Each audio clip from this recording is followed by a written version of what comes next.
মানে মেয়ে বাবু আজকে, তাই না? ও একটা ছেলে, 2টা মেয়ে বাবু হয়েছে আলহামদুলিল্লাহ। হ্যাঁ, এই বাবুটা মানিকগঞ্জের। বাবুর মার আসলে অনেক ধৈর্য, 6 দিন ভর্তি থেকে গিয়েছে এর আগে, তখন কিন্তু হয়নি। তারপরে ওনারা চলে গিয়েছিল, ছুটি দেওয়া হয়েছে তাদেরকে। তারপরে আবার এসে কালকে পানি ভেঙে আসে, তারপরে কিন্তু সুন্দর মতো নর্মাল ডেলিভারি হয়ে যায়। বাবুর ওজন 3 কেজি হলো না?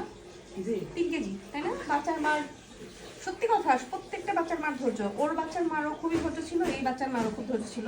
খুব সুন্দর মতো হয়ে গেছে এবং সবাই খুব সুন্দর করে পেরেছে আলহামদুলিল্লাহ। এই বাবুর বাড়ি হচ্ছে টাঙ্গাইলে না? সদরেই বাড়ি, এটা টাঙ্গাইল সদরেই বাড়ি। এই বাবুর ওজন 3 কেজি 400 গ্রাম, আলটাতে আসছিল 3 কেজি 500 গ্রাম। বাবু 3 কেজি 400 গ্রাম হয়েছে। বাচ্চার মা খুবই ভালো পারছে, সত্যি কথা। খুব এত সুন্দর প্রোগ্রেস, একদম চমৎকার। 2 জনের মায়ের তো একসাথে ভর্তি হলো, 2 জনের 2 ফিঙ্গার ছিল, কালকে রাত্রে সুন্দর করে হয়ে গেছে আলহামদুলিল্লাহ। প্রত্যেকটা বাবুই খুবই সুন্দর মতো হয়ে গেছে নর্মাল ডেলিভারি, এবং প্রত্যেকটা বাড়ির মেম্বাররা খুবই আন্তরিক ছিল, কেউ কোনো ঝামেলা করেনি আমাদের সাথে। এই জন্য আমাদের কাজেও কোনো ব্যাঘাত ঘটেনি, মনে বুঝাই যায়নি যে 2টা বাবু হয়ে গেল সুন্দর করে। হসপিটালে কোনো ঝামেলা হয়নি, ঠিক আছে?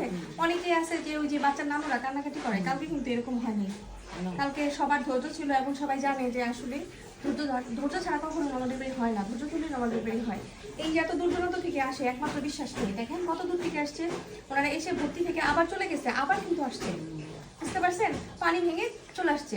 এতটুকু বিশ্বাস না থাকলে তারা আসতো না। পানি ভাঙলে সিজার করতে হয় না, আর পানি ভাঙলে দেখা যায় কি তাড়াতাড়ি নর্মাল ডেলিভারি হয়ে যায়, বুঝতে পারছেন? ইন্ডাকশন দিলে তাড়াতাড়ি হয়ে যায়।